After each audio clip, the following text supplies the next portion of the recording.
హానికరము అనేది ఈ స్కిట్ ద్వారా మా భారత్ స్కౌట్స్ అండ్ గైడ్స్ అనేది ఒక చిన్న స్కిట్ అనేది చూపిస్తున్నారు. చూడటానికి కొంచెం సిద్ధంగా ఉంది. Thank you.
ఆనాడు మహాత్మా గాంధీ గారు పర్యావరణ పరిరక్షణ కొరకు ఎంతగా కృషి చేసిన మనందరికీ తెలుసు.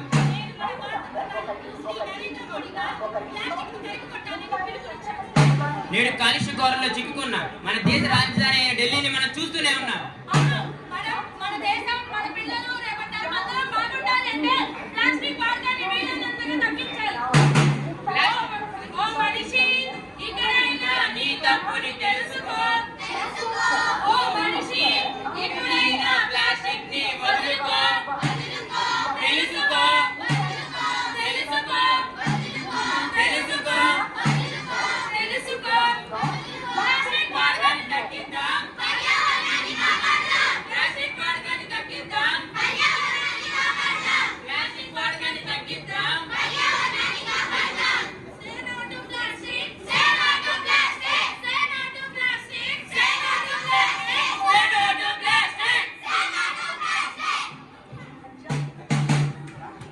Thank you so much. Scout Guide Club.